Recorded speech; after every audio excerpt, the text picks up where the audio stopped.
ọ̀dà lọ́ba káyà ti sọ pé atayé tó lé jí sí yàtà ayé ní wàhún sọ́ọ̀gì rú náà kọ́ọ̀tì ló lẹ̀ dín náà sẹ́mi apá yàwọn bíi bẹ́ẹ̀ tàbí ẹni mo mú wa ọ̀kan mọ̀ yẹn ju abẹ́kọ̀ tọ́ ẹ̀ sọ́mi èkejì. قاتلوا الذين لا يؤمنون بالله ولا باليوم الآخر ولا يحرمون ما حرم الله ورسوله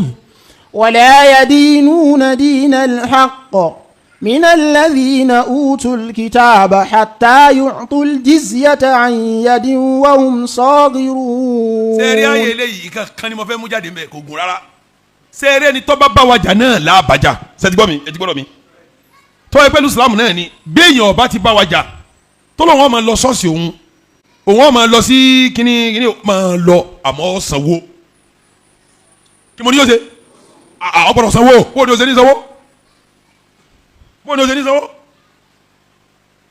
sẹ́ẹ̀mọ̀ pé wà títí ń sẹ̀sìn tiẹ̀ ń sàkọ́ ọjọ́ náà yẹn fún mọ́ owó sàká yìí láàfin túlù ṣe sóhun onídàá ti dùn ní. èyàn ló kírun wọn ọgbà ẹni wọn yọ sàká kí lọ́kàn ṣé sàká kan ni gbogbo mùsùlùmí wọn lù kí láwọn ṣe fún wọn amọ̀gbà sàká lọ́wọ́ wọn sáwọn àbí wọlé ní tó ti wà lù tó lọ tó lómi tó ní títí ìjọba lọ́lọ́mí ní káwọn náà sàjí síyà sáde àbòsí wa mẹ́ báwọn sábòsí kankan bẹ́ẹ̀ ẹni bá jẹ́ mùsùlùmí ẹ gbọ́n tí ẹ dá wí ni ànígbà tẹ́lẹ̀ ní fẹ́ sọ̀rọ̀ sàká ó ní ọlọ́run kankan fún ẹ̀ nígbà fẹ́ sọ̀rọ̀ sàká ó ní khudh min amwalihim sadaqatan tutahhiruhum wa tuzakkihim biha wa salli alayhim inna salataka sakanun lahum ọlọ́run ní khudh jàgbà kí ni mo pè. min amwalihim sadaqa. ọlọ́run mọ̀ kó wò ó ṣe fi lẹ̀ ọlọ́run wa ní tẹ́ bá fẹ́ gba sàká lọ́wọ́ mú mi ní ẹ gbà tipátipá ni ẹ jàgbà pé wọ́n gbọ́dọ̀ mọ́ musa ká wa nínú sẹ̀ríà wa ẹgbọ́n mi dáadáa nínú sẹ̀ríà wa tí wọ́n bá ní ọyọ sàká tọ́wọ́ bá yọ sàká básìkò sàká máa kọjá tọ́wọ́ bá tẹ̀ ọ́ wọ́n gba sàká tán wọ́n wà dóò rẹ̀ sí méjì wọ́n gbàdá kan. àwa ní sẹ̀ríà ń sèyún lé lórí òfin wa àwa gẹ́gẹ́ tá a jẹ́ mùsùlùmí nù ẹ wá ń sọ̀rọ̀ pé kí ẹni tí ìsara wa kó san jizíyà ẹ wá ní kó ṣe ní san àwa ń yọ sàká wọ́n fi ń tùlù ṣe àwọn yọ sàká wọ́n fi ń ṣe mínísítà wọ́n fi ń ṣe ambassador wọ́n fi ń ṣe títì wọ́n fi ń ṣe náà fi ń somi wọ́n fi ń kó mọ̀rọ́ fíkàlà hayati wọ̀lú àsìjọ́ ń gbénu ìlú ni ọ wà á sákòónú ẹ̀sìn wa torí kọ́ ọmọ san kankan bí ọ san jizíya torí tẹ̀ bá jọ san jizíya ọ̀pọ̀lọpọ̀ ní wàá di kèfèrí kí ọ̀dà mi kò ní abá ti di kèfèrí kò ní sanwó mọ́ ọ̀dà òkè ní ọ̀sàká ní ó kéde pé wọ́n mọ̀ lọ sọ́ọ̀sì torí ìsàkádà fẹ́ gbà ní kí ẹ ṣe kó fẹ́ ṣe kèfèrí o àmọ́ tí mo kò ní abá ti di kèfèrí kò sówó tí ìsìlámù gan ní yọmọ gbówó ẹ̀ di mùsùlùmí kan gbówó lọ́wọ́ ẹ̀ níwó èmi náà di kírísítẹ́nì ẹ̀ mọ́ gbówó lọ́wọ́ mi mọ́ lọ́lọ́run fi balance ẹ̀ kí bẹ́ẹ̀ ni mùsùlùmí bá ń yọ sàká àwọn tí ẹ̀ ṣe mìíràn ọmọ ṣe kíní ọmọ san jizíya àwọn eléyìí ibùkún wa máa yà yí wa wọn wá ní ransom tí wọn san jizíya nù àbá ẹ bẹ̀rù Ọlọ́run ni ẹ bẹ̀rù Ọlọ́run ni amẹni tí ọba bá kọ ẹni jẹ kò ní í kọ ni bá a ṣe ṣe kíní bá a ti kọ́ kí ọkọ ẹni tí ọba sìlámù jẹ ntọ́lọ́n wíkẹ́ wì níta nàbí wíkẹ́ wì ọmọ ntọ́lọ́n wíkẹ́ ọmọ nàbí ọkọ̀ fẹ́ bàjẹ́ nàní ọfẹ́ bàjẹ́ nàní ẹ̀ ẹ̀ di méjì ọbẹ̀ bí yín léèrè aya kọ̀ọ̀kan ṣiṣẹ́ tọ̀tọ̀ ni kì í ṣe mọ̀nàtù jihad ní alukufuru aya kọ̀ọ̀kan láyé tá à ń ṣe kíní tá à ń lọ sí gbogbo àwọn afa àpanupọ̀ salafan wa khalafan qadiman wa hadithan jumhuru àwọn afa lérí pé mọ̀nàtù jihad kì í ṣe kúfuru o ní tí ó mú wa báyàn jà pa fẹ́ bàjá jihad kì í ṣe torí pọ́jẹ́ ibẹ̀ ni ọ̀gọ̀rọ̀ àwọn afa lọ mo summarize ní sókínù àwọn tó wà lọ bẹ̀ ni wọ́n ń ṣàlàyé àwọn aya yìí bí tí ń ṣàlàyé yìí ó kílíà bí ó kílíà ọ̀dà aya ẹlẹ́kẹta tí mo mú wa bá ń lọ bẹ̀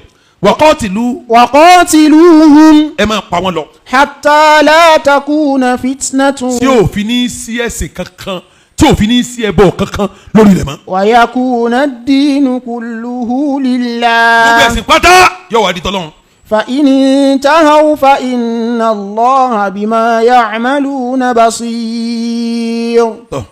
ní abáwá làwọn ò ṣe ẹbọ mọ́ ọlọ́mọ wa máa mójútó wọn pé nítorí tẹ́ máa ṣe rí ṣe ti gbá yà wọn ṣe àǹpá yà yìí ń túmọ̀ pé tí ọba ti sí ìsìlámù kọ̀ sálàfíà abẹ́ẹ̀kọ́ ni tẹ́ bọ́ bá sì ń wá ẹ̀ mọ̀ bá ìjà lọ abẹ́ẹ̀kọ́ ni ọ̀dà àfa bá lọ suratu Yunus aya 99 lọ́bẹ̀ ọ̀yà ká. a'udhu billahi minash shaytanir rajim. ولو شاء ربك لآمن من في الأرض كلهم جميعا. ẹ máa gbọ́n tọ́lọ́ ń sọ ọlọ́ni ولو شاء ربك ọlọ́run tó dá wa Muhammad tó bá fẹ́ ni la'amana man fil ardi jami'an. ẹ dákun sọba tí ń sọ pé waqatiluhum ẹ máa bá àwọn èèyàn jà lọ hatta la takuna fitnatun tí òfin ní sẹ́bọ̀ lérí ilẹ̀ mọ́. wa yakuna ad-dinu kulluhu lillah. tó fi jásí kí gbogbo èèyàn pátá ẹ̀sìn ni wọ́n máa ṣe sọ́ba àwọn náà ni wọ́n máa sọ àyà yìí ẹ máa gbọ́. ولو شاء ربك لآمن من في الأرض كلهم جميعا. ولو شاء ربك bọ́lọ̀ wọn bá fẹ́ ni ọba àwọn Muhammad tó bá fẹ́ ni لآمن من في الأرض كلهم جميعا. gbogbo ẹni tí ń bá ń bẹ lérí ilẹ̀ pátá gbòrògbòdò tí ò ní sẹ́ni kan náà gbogbo wọn bá di mùmínì. ìwọ Muhammad ṣé wọ́n lọ fẹ́ fọ́ọ̀sì àwọn èèyàn tí wọ́n di mùmínì ni. حتى يكونوا مؤمنين. ṣé wọ́n lọ fẹ́ fọ́ọ̀sì wọn tí wọ́n di mùmínì ni sọ fọ́ọ̀sì wọn di mùmínì ni. sọba tó sọ yìí náà ni wàá pé ẹ máa bá wọn jáde owó èdè múmi ni ẹ máa bọ́dọ̀ yẹn ti rí lọ́dọ̀ àwọn afa wọn pè kíní kan ní al-mutlaq wal-muqayyad wọn pè kan ní al-aam wal-khas èyí ń lè dàrú mọ́ yín lọ́wọ́ wọn ní gbé yín jìnnà wọn sọ tí ó yẹ yín nísìn yorùbá jẹ́ yẹ yín wọ́n sọ wọn lọ lọ́rin ẹ̀gbọ́n tí mo wí ni ẹ̀gbọ́n tí mo wí ni níbo lọ́rin ti bẹ̀rẹ̀ níbo lọ́ parí sí bẹ́ẹ̀ bá ti kọjọ́ ọ̀tẹ́ abẹ́kọ̀ bẹ́ẹ̀ bá ti àwọn pọ̀jù tẹ́ bá ti dé ẹyẹ ńkọrin Ìlọrin ti bẹ̀rẹ̀ abẹ́kọ̀ Ìlọrin wa lọ bẹ́ẹ̀ tí n bá ní lọ lọrin ṣé gbogbo lọrin ní lọ ẹ dá mi lóhùn ṣé gbogbo lọrin ní lọ ìtumọ̀ ẹ̀ ni pé mo níbì kan ọmọ Amẹ́ríkà sọ pé tó ní mọ̀ lọ Nàìjíríà ṣé ṣẹ̀rẹ̀ lọ́fìn ní bọ̀ ni àbẹ́ṣẹ̀rẹ̀ lọ́fìn òsì nínú Nàìjíríà ló pè síbo ní sí ń bọ̀ ní tòótọ́ bóyá ó sọ̀rọ̀ kí ló ti ní mítìnì bóyá kò yóò tẹ̀ ló ti wá ṣe nǹkan ibo ni ó pè é Nàìjíríà náà ní tẹ́bá darí wọn lòdì láti ṣé Nàìjíríà náà gbàdé ọ̀yẹ́ kẹ́ máa sọ pé ó dé láti Ìkòyí hòtẹ́ẹ̀lì àti Nàìjíríà ni áàmù là ń sọ káàsù lágbàlérò áàmù là ń sọ Nàìjíríà gbogbo àlàjọ jẹ́ Nàìjíríà ibi tó wá ń bẹ̀ kọ̀ kọjá Ìkòyí hòtẹ́ẹ̀lì yóò sì máa pọ̀ òun darí ó ti rí náà nù bọ́lọ̀ máa ń pẹ́ kẹ́sìn ọ̀kárí gbogbo ayé kí ń wù yìí àwọn ibi tí wọ́n ń bá sọ̀rọ̀ lásìkò òun ni wọ́n ń ṣe kí ni ń bá ní lọ lọ́rin ṣé gbogbo lọ́rin ní ìdè ni ṣé bí ń lọ́lé bàbá mi àbí ilé ìyá mi ń bẹ̀ ni àbí ìsìdé sílé tèmi náà kọ́ ìṣe bùkátà mi tán máa ṣe kí ni. ní bá ní mo fẹ́ dé Saudi Arabia sọ́tún mọ̀ pé dé Riyadh àbí ìdáwọn ṣètì mi ni bóyá Mákà lásán ní lọ sáyé bóyá Mádínà ní lọ ṣe ziyara bóyá kìnnì kan ní bá lọ ẹtíkẹ́ẹ̀tì mi ẹ ti kojú bẹ́ẹ̀ lọ àmọ́ bí yẹn bá sọ bí ìgbà tí yẹn lọ gbogbo olú ni ó ṣe kí ni ó sì ti yé kálukú pé gbogbo olú náà kó ṣe kí ni ó yé kálukú pé kò dé yé kálukú. abani baba wa Tinubu kọlọ jẹ mi ogun abani wọn lọ Amẹ́ríkà nísìnyí ṣé o gba Amẹ́ríkà wọn kàrí ibi wọn lọ bẹ ni wọn ṣe kí ni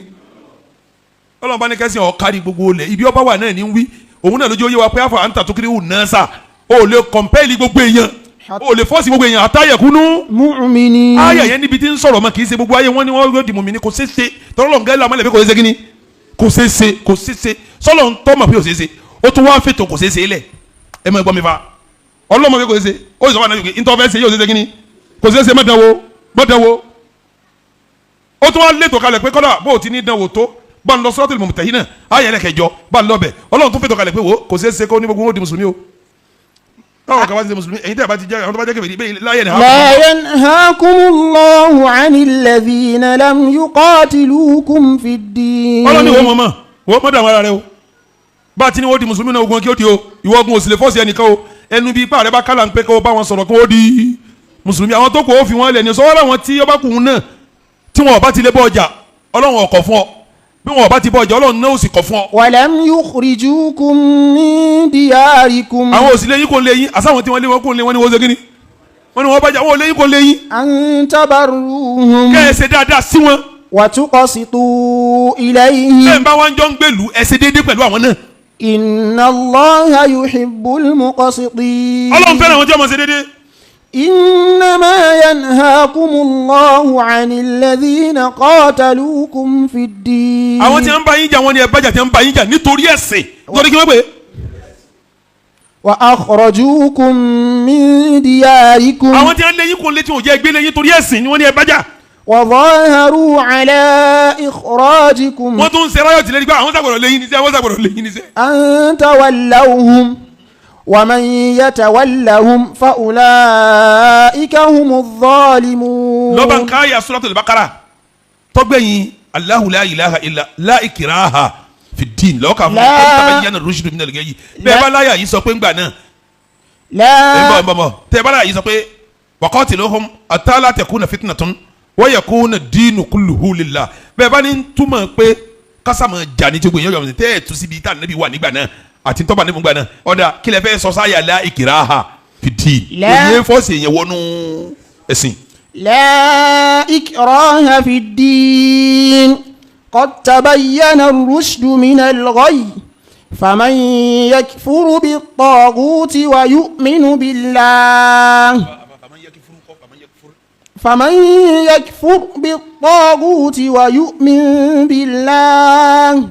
فقد استمسك بالعروة الوثقى لا انفصام لها والله سميع عليم